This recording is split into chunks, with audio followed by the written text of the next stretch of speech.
संविधान द्वारा सिखाया गया एक रिवाज, जनता के लिए बेबाक आवाज। अमेरिकी राष्ट्रपति डोनाल्ड ट्रंप की ओर से तकरीबन 180 देशों पर लगाया गया रेसिप्रोकल टैरिफ आज से लागू हो गया है। सुबह 9:30 बजते ही भारत पर लगाया गया 26% टैरिफ लागू हो गया है। भारत पर लगाए गए इस टैरिफ के बाद आज से अमेरिका में निर्यात किए जाने वाले हर भारतीय सामान पर 26% शुल्क लगेगा। कहा जा रहा है कि इस टैरिफ का भारत पर कई स्तरों पर असर देखने को मिल सकता है। अमेरिका में भारत के सामान पर 26% टैरिफ लगाने से यकीनन उस सामान की कीमत बढ़ेगी।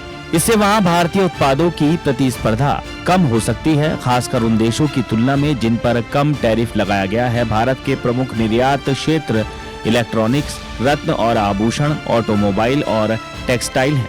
ट्रंप के रेसिप्रोकल टैरिफ का सबसे ज्यादा असर दवाओं पर पड़ेगा। भारत से अमेरिका में सस्ती दवाएं जाती हैं। भारत से अमेरिका 12 अरब डॉलर से ज्यादा की दवाएं और फार्मा प्रोडक्ट्स लेता है। 2023-24 में भारत का अमेरिका के साथ ट्रेड सरप्लस 35.32 अरब डॉलर था। टैरिफ से ये सरप्लस कम हो सकता है। कॉमर्स मिनिस्ट्री के मुताबिक भारत से 73.7 अरब डॉलर का निर्यात, जबकि अमेरिका से 39.1 अरब डॉलर का आयात होता है। हालांकि अमेरिकी सरकार के आंकड़े इससे अलग हैं। अमेरिका के आंकड़े बताते हैं कि भारत से 91.2 अरब डॉलर का निर्यात तो 34.3 अरब डॉलर का आयात होता है।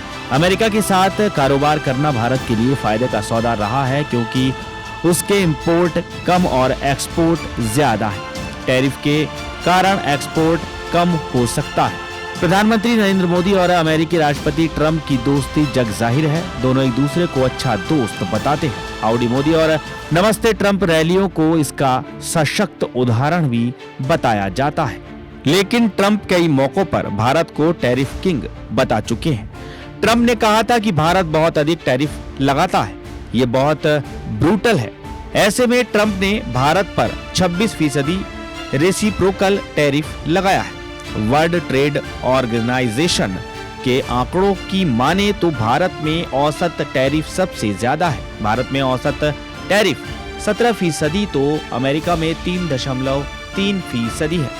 ग्लोबल ट्रेड रिसर्च इनिशिएटिव की रिपोर्ट के मुताबिक अमेरिका से आने वाले खाने पीने के सामान, मांस और प्रोसेस्ड फूड पर भारत में 37.66% टैरिफ लगता है, जबकि इन्हीं सामानों पर भारत अमेरिका में 5.29% टैरिफ देता था।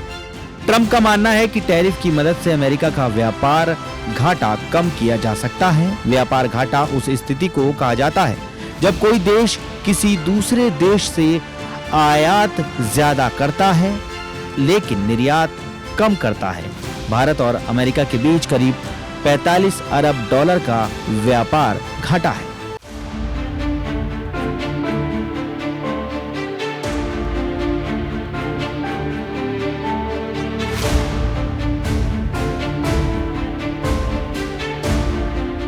अहमदाबाद में कांग्रेस के 84वें अधिवेशन के आखिरी दिन कांग्रेस अध्यक्ष मल्लिकार्जुन खड़गे ने कार्यकर्ताओं को संबोधित किया। इस दौरान उन्होंने वक्फ बिल के संसद में पारित होने की प्रतिक्रियाओं से लेकर मणिपुर में हिंसा के मुद्दे पर सरकार को घेरा।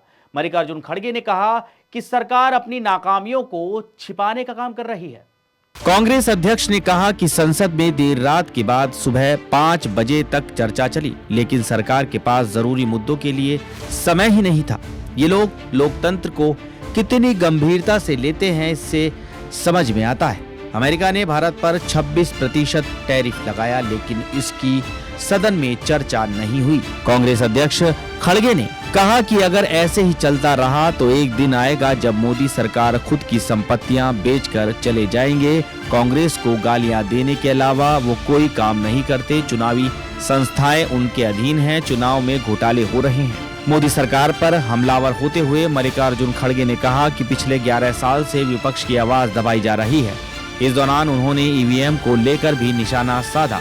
वक्फ संशोधन अधिनियम पर कांग्रेस अध्यक्ष मल्लिकार्जुन खड़गे ने कहा, महत्वपूर्ण सार्वजनिक मुद्दों पर चर्चा करने के बजाय सरकार ने संसद में सुबह 3-4 बजे तक सांप्रदायिक ध्रुवीकरण के लिए बहस की। मणिपुर जैसे मुद्दों पर सुबह 4:40 बजे बहस शुरू हुई।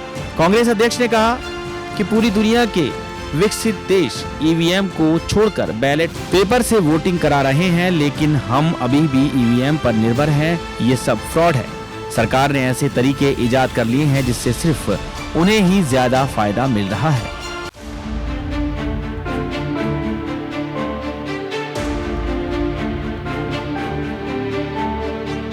जम्मू कश्मीर विधानसभा में तीसरे दिन यानी बुधवार को वक्फ संशोधन अधिनियम पर चर्चा की मांग की गई और जमकर हंगामा हुआ। इस बीच बीजेपी विधायकों और आम आदमी पार्टी के एकमात्र विधायक मेहराज मलिक के बीच तीखी नोक-झोंक देखने को मिली है। साथ ही मलिक ने पीडीपी पर गद्दारी करने का आरोप लगाए हैं। हंगामे के चलते सदन की कार्यवाही 3 घंटे के लिए स्थगित करनी पड़ गई थी। जम्मू कश्मीर विधानसभा में मेहराज मलिक ने पीडीपी पर गद्दारी करने का आरोप लगाया है। हंगामे के चलते सदन की कार्यवाही 3 घंटे के लिए स्थगित की गई थी। विधानसभा के अंदर आप विधायक मेहराज मलिक ने पीडीपी के नेता वहीद पारा से कहा कि तुमने बीजेपी के साथ मिलकर गद्दारी की है। सदन में हंगामा करने के बाद बीजेपी विधायक विक्रम रंधावा ने आप विधायक मेहराज मलिक के आरोपों का जवाब देते हुए कहा, उन्होंने एक समुदाय को गाली दी है, हम इसे बर्दाश्त नहीं करेंगे। दरअसल विधानसभा में उस समय हंगामा शुरू हुआ जब अध्यक्ष अब्दुल रहीम लाथर की ओर से सत्तारूढ़ नेशनल कॉन्फ्रेंस और उसके गठबंधन सहयोगियों द्वारा वक्फ अधिनियम पर पेश किए गए स्थगन प्रस्ताव को एक बार फिर अस्वीकार कर दिया गया। एनसी के सदस्य चर्चा की मांग करते हुए सदन के वेल में आ गए। जल्द ही विपक्ष के नेता सुनील शर्मा के नेतृत्व में विपक्षी बीजेपी के विधायक भी उनके साथ आ गए, जिसके बाद दोनों पक्षों की ओर से नारेबाजी शुरू हो गई। कुछ विधायकों ने धरना प्रदर्शन भी किया। वहीं विपक्ष के नेता सुनील शर्मा ने सरकार पर महत्वपूर्ण मुद्दों से ध्यान भटकाने का आरोप लगाया। उन्होंने कहा, हमने दिहाड़ी मजदूरों को नियमित करने और युवाओं की बेरोजगारी को दूर करने पर चर्चा की मांग के लिए स्थगन प्रस्ताव पेश किया, लेकिन सरकार इन महत्वपूर्ण मामलों से बच रही है। लगातार तीसरे दिन विधानसभा में अराजकता देखी गई। जनता ने अब नेशनल कॉन्फ्रेंस का असली चेहरा देख लिया है।